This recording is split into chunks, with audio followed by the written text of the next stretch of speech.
महाभारत को हम सही मायने में विश्व का प्रथम विश्वयुद्ध कह सकते हैं, क्योंकि शायद ही कोई ऐसा राज्य था जिसने इस युद्ध में भाग नहीं लिया। आर्यावर्त के समस्त राजा या तो कौरव अथवा पांडव के पक्ष में खड़े दिख रहे थे।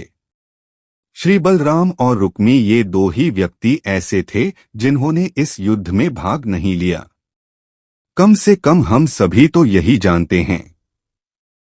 किंतु एक और राज्य ऐसा था जो युद्ध क्षेत्र में होते हुए भी युद्ध से विरत था। वो था दक्षिण के उडुपी का राज्य। जब उडुपी के राजा अपनी सेना सहित कुरुक्षेत्र पहुंचे तो कौरव और पांडव दोनों उन्हें अपनी ओर मिलाने का प्रयत्न करने लगे। उडुपी के राजा अत्यंत दूरदर्शी थे। उन्होंने श्री कृष्ण से पूछा, हे माधव, दोनों ओर से जिसे भी देखो युद्ध के लिए लालायित दिखता है, किंतु क्या किसी ने सोचा है कि दोनों ओर से उपस्थित इतनी विशाल सेना के भोजन का प्रबंध कैसे होगा? इस पर श्री कृष्ण ने कहा, महाराज, आपने बिल्कुल उचित सोचा है। आपके इस बात को छेड़ने पर मुझे प्रतीत होता है कि आपके पास इसकी कोई योजना है। अगर ऐसा है तो कृपया बताएं। इस पर उडुपी नरेश ने कहा, हे वासुदेव, ये सत्य है। भाइयों के बीच हो रहे इस युद्ध को मैं उचित नहीं मानता, इसी कारण इस युद्ध में भाग लेने की इच्छा मुझे नहीं है।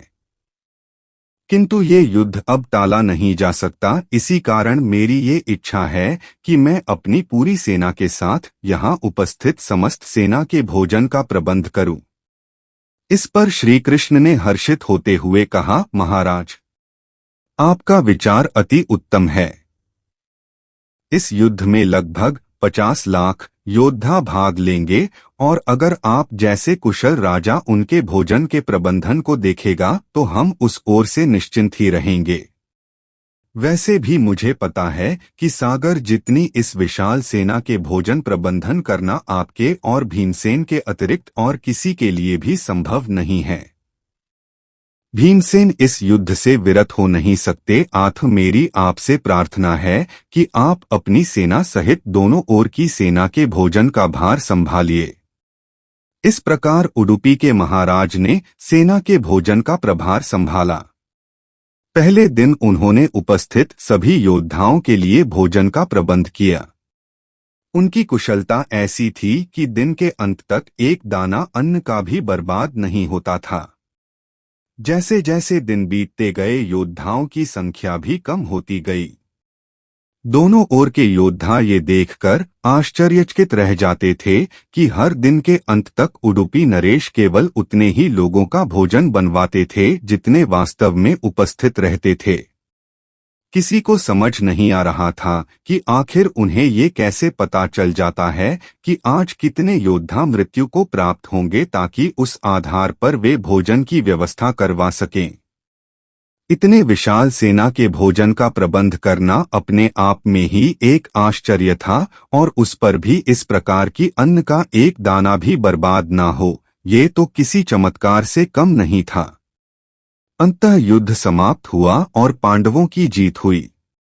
अपने राज्याभिषेक के दिन आखिरकार युधिष्ठिर से रहा नहीं गया और उन्होंने उडुपी नरेश से पूछ ही लिया, हे महाराज, समस्त देशों के राजा हमारी प्रशंसा कर रहे हैं कि किस प्रकार हमने कम सेना होते हुए भी उस सेना को परास्त कर दिया जिसका नेतृत्व पितामह भीष्म, गुरु द्रोण और हमारे ज्येष्ठ भ्राता कर्ण जैसे महारथी कर रहे थे।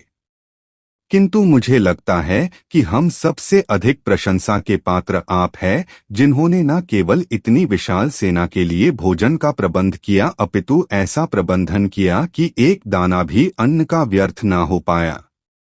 मैं आपसे इस कुशलता का रहस्य जानना चाहता हूँ। इस पर उडुपी नरेश ने हंसते हुए कहा, सम्राट, आपने जो इस युद्ध में विजय पाई है उसका श्रेय किसे देंगे? इस पर युधिष्ठिर ने कहा, श्री कृष्ण के अतिरिक्त इसका श्रेय और किसे जा सकता है?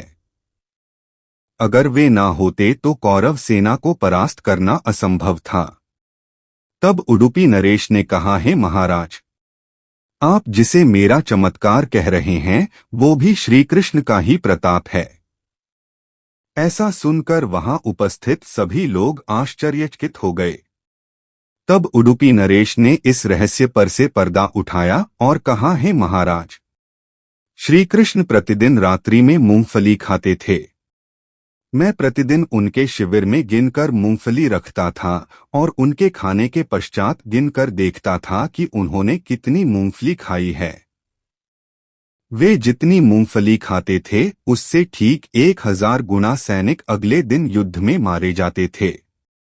अर्थात अगर वे 50 मूंगफली खाते थे तो मैं समझ जाता था कि अगले दिन 50,000 योद्धा युद्ध में मारे जाएंगे। उसी अनुपात में मैं अगले दिन भोजन कम बनाता था।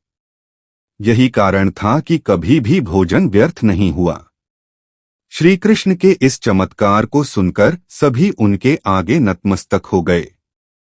ये कथा महाभारत की सबसे दुर्लभ कथाओं में से एक है। कर्नाटक के उडुपी जिले में स्थित कृष्ण मठ में ये कथा हमेशा सुनाई जाती है। ऐसा माना जाता है कि इस मठ की स्थापना उडुपी के सम्राट द्वारा ही करवाई गई थी, जिसे बाद में श्री माधवाचार्य जी ने आगे बढ़ाया।